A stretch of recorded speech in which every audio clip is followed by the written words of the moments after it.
what happened yesterday, this is next level. This is nuclear option. This is, hey, Jonathan Taylor, we're going to take full advantage of our rights potentially under the collective bargaining agreement. Multiple reports, both from Mike Chappell, who's covered the Colts for years, and Holder, the notion that the Colts are considering changing Taylor's current designation. He's on the physically unable to perform list because of his ankle that was injured last year. He had surgery. Physically unable to perform means he has a football injury that is still lingering. Right. But if he can't play, if he can't be on the roster week 1, if we keep him on the PUP list into the season, he still gets his checks. They're thinking about changing it to non-football injury. The allegation, contention, whatever is, he suffered some type of a back injury while working out on his own in Arizona. So what they would do, and apparently they can do this, I talked to a few people last night who weren't aware of any reason why they can't, change the PUP designation like the ankle is suddenly magically healed. Right. But the back is still a problem, so we're going to make it non-football injury, and that's significant because you don't have to pay him if he's on NFI. Now, this is where it starts to send a very poisonous message to the rest of the team and the rest of the league, because it's not like he was hang gliding, rock climbing, doing stunts on a motorcycle, parachuting. He was working out. If he did suffer a back injury while getting ready for training camp, while working out, and you don't cover him, you got a problem. Because the message to all your players is don't do anything. Yeah, don't work out. that Work could out at never your own work peril. out. Right. Sit on the couch and watch TV and eat pork rinds, and you'll get in shape when you come to camp.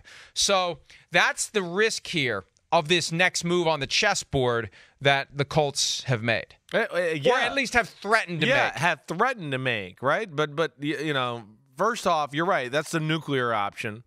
You know, second off, it is a horrible message, like you're talking about, as far as if it was working out, doing that.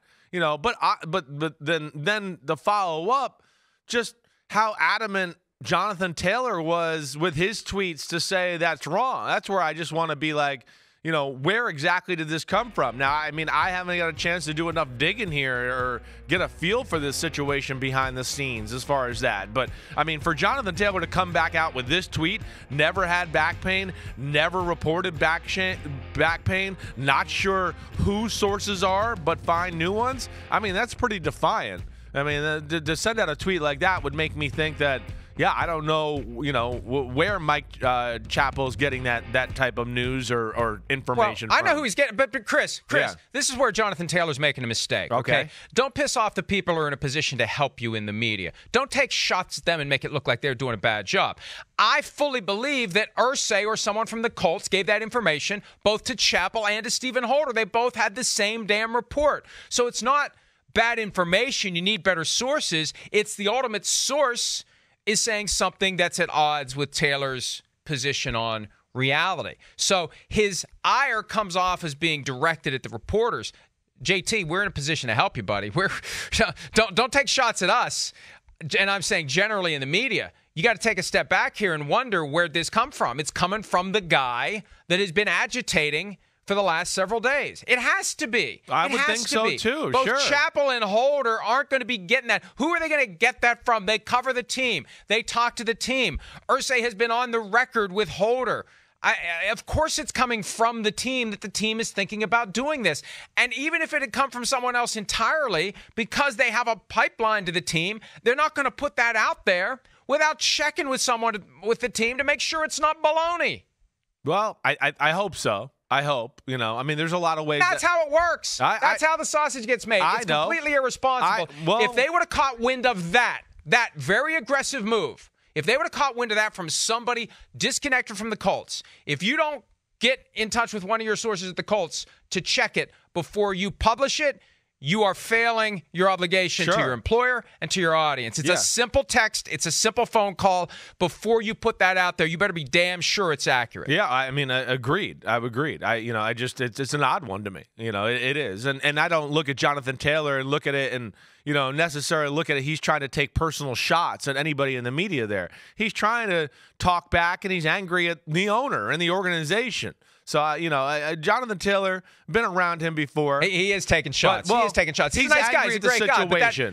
He's angry at the situation. But it's a tough spot he's in right now. And he's being cornered, and he's got an owner who's being very unsupportive, yet he knows that when it starts and the red light goes on and says play football, the whole offensive attack is going to be all around him and his abilities and what he can do and how effective he is. And that's where he's frustrated. So, yeah, I just found it peculiar. I'm not calling anybody in the media a liar.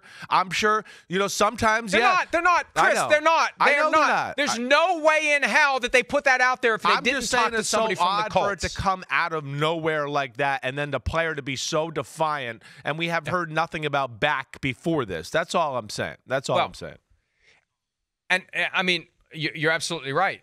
But again, I don't think that they go with it, especially without checking with Taylor to confirm it, unless they are 100% certain that the Colts are giving them accurate information. And maybe they should have tracked down Taylor. Maybe that was the flaw.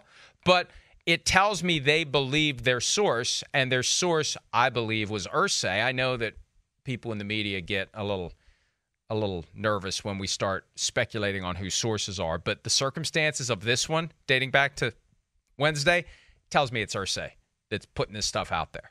And what a shock. What a shock, the possibility that Irsay would be wrong. I remember last year when he justified the whole Matt Ryan thing and they benched him to avoid owing him guaranteed money this year. If he'd suffered an injury down the stretch, they would have had injury guarantees become full guarantees because they couldn't cut him before he passed a physical, yada, yada. He was completely off the mark. I mean, it was embarrassing how wrong he was about Matt Ryan's contract. Hi, it's Mike Florio. Thanks for watching PFT on YouTube. Hit subscribe for the latest news and analysis from Pro Football Talk.